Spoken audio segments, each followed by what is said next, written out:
Dr. Doreen Grand-Pichet is the Dr. Doreen is an expert in autism. Doreen Grand-Pichet. Dr. Grand-Pichet. Dr. Doreen Grand-Pichet. Dr. Doreen Grand-Pichet is a visionary in the field of autism. Now you can ask her questions on Ask Dr. Doreen. So I'm an 18-year-old female, and I have been months searching about autism, and I'm pretty sure that I am autistic myself. And I feel so validated and relieved always when I hear experiences from other autistic people. But since March, I had a depressive episode, which probably was caused by burnout because I finished high school and started university. And I started therapy with a psychologist. I reunited all of my efforts and asked her if I could be on the spectrum. And she asked me to write out all of the traits that I think make me part of the spectrum. And when she read the list, she only said that I was HSP, which I'm not sure what that stands for. HSP with social anxiety. This is what she told me when we met. And she said that she doesn't like diagnosis because she believes it can make people restrict themselves to their diagnoses. I don't know how to feel. I can't stop crying while I write all of this. What should I do? Maybe I'm not autistic and just believe it to make myself feel better. I just want to send this lovely human being that wrote this a big hug, but I want to hear from you, Dr. Grampy, someone who diagnoses people on a regular basis. Yeah. So first of all, I think HSP is referring to a highly sensitive person with social anxiety. So I think what this therapist was telling our viewer is that you don't have autism. What you have is you're just very sensitive and you have social anxiety disorder. Now, I guess I wish this person was live with us right now, Shannon, because I would ask them a question, which would be the last thing they wrote on there, right? Can you read their last sentence? They said, maybe I'm not autistic and just believe it to make myself feel better. Right. So my question is, why does it make you feel better to believe you are autistic?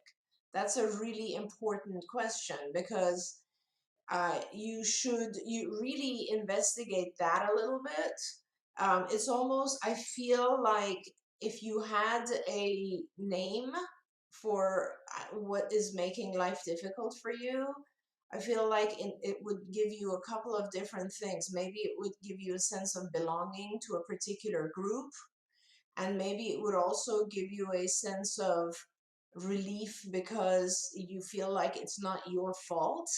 It's outside of your control or something like that, right? So if that is the reason, then let me just tell you, you don't need a name for it. You can you should just, now that you've done actually a big part of the work, which is you made a list of all the symptoms or things that you feel place you on that spectrum. Now, whether or not you actually qualify for that label is a kind of a different thing. The label is based on a specific number of symptoms within each area. It's just very dogmatic the way that it's set up, is that you must have, 3 symptoms in this section, 2 symptoms in that section. It just has to be. But that aside, you probably have a lot of the symptoms. You probably feel very much like individuals who are on the spectrum. So what now? So let's just tell ourselves, what if you did have the diagnosis? What if this individual is wrong? What if they're right? It doesn't matter. What happens now? So you now have a series of symptoms, and what you need to do is figure out what you want to do with them. Are they okay? Do you want to leave them alone? Are you able to thrive in life? Or do you need help altering them in some way? Maybe making certain skills stronger, maybe support that helps you not get upset about certain things, maybe support that teaches you how to socialize with others or to see their perspective. I don't know what your symptoms are, but whatever they are, I think it's important that if you're struggling, which it really does sound like you're struggling, you have now identified the various symptoms that are causing you to struggle.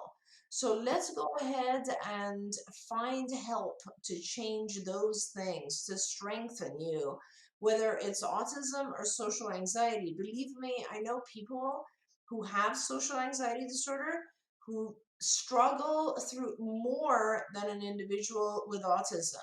Social anxiety in itself is extremely debilitating as well, and there are many, many, many people who suffer from it, many people who need both cognitive behavioral help as well as medical help. So it doesn't matter which category you really fall into, it matters more what you want to do with it. And so, I'd be happy to take a look at, meet you, help you figure out exactly which group of people you fall into. But I'm telling you, sometimes when I diagnose kids, I'm much more focused on the next step, which is, now that we have the diagnosis, what are we going to do? Now that we know there are certain things that are causing this individual to struggle, what are we going to do about it? And that's really where you should be thinking. I love that, Dr. Grandpichet. I think back as you were talking to over the years, all of the individuals that I have interviewed who got their diagnosis later on in life.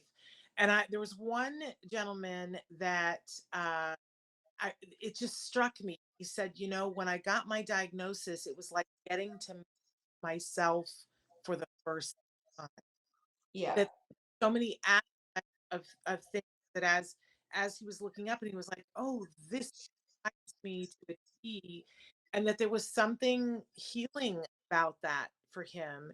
But the other part of it that I hear from all of them is that then they feel that they are on instead of feeling like an outsider, sort of that thing that Alex Planck that he named wrong planet for because he Hmm. felt was born on the wrong planet, but it gives them a sense of community, as you said, a Yeah. fellowship tribe, Yeah. and they belong to the club. And I Yeah. think that, I think a lot of people feel different and on the outside, and how important it is to find your core group. But even within the autism community, there are lots of groups. Uh, I always, said I don't fit in anywhere.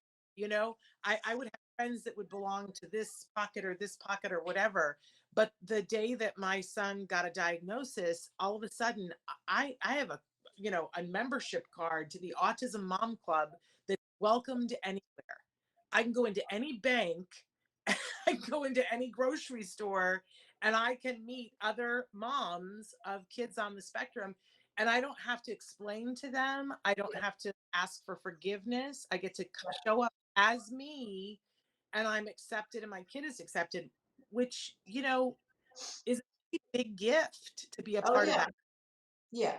I get that, Shannon. I get it in a different way because remember, here's an example. I'm Iranian, Yeah. right? And no matter where I go, like when I started at UCLA and I was extremely young, and you get lost in a university of that size when you're 15. So I met other Persians, other Iranians, and we immediately became a group, right? And today, if you look at it, probably most of my friends are still Persian, but I have friends that are American, South African, European, whatever it is. And over time, I'm part of multiple groups just like you.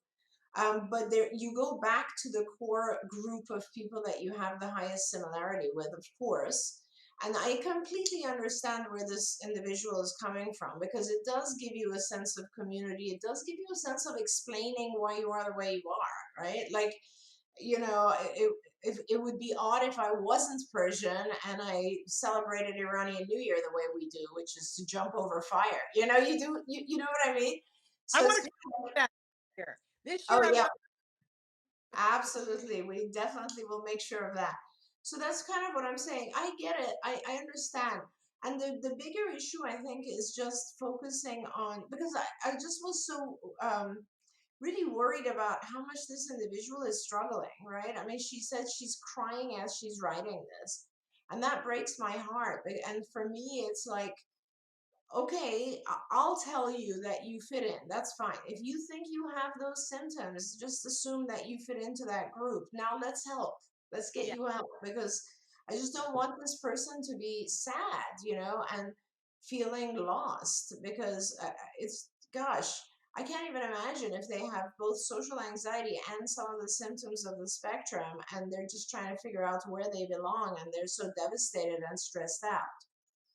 Yeah, Yeah, I think you always start every day with a base of whatever it is that you're feeling is okay. And absolutely.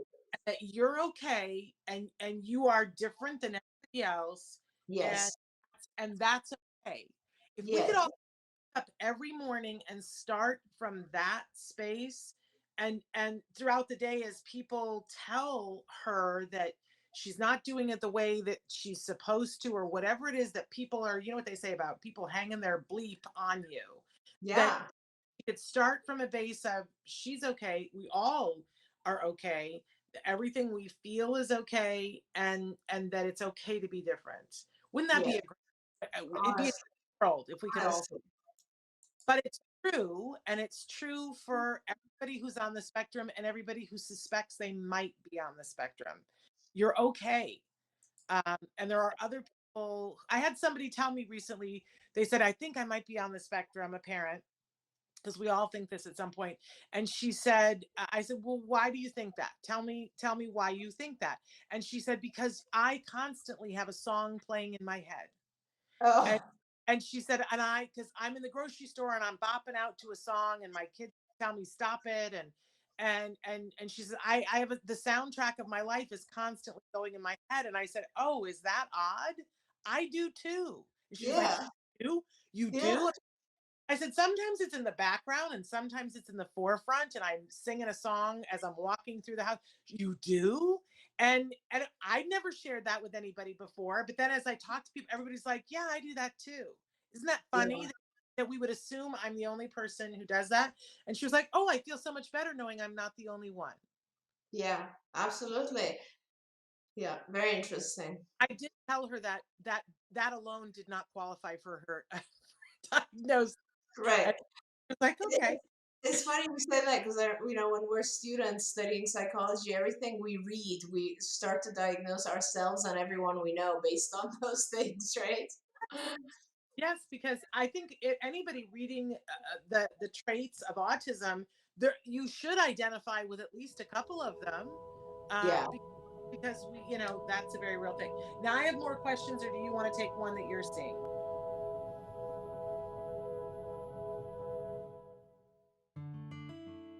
Thanks for watching Autism Live.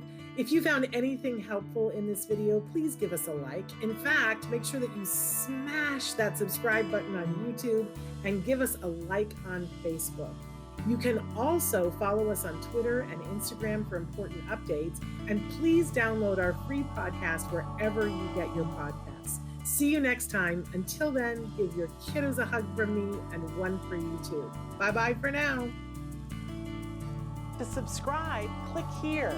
And if you'd like to check out some more of our videos, click here.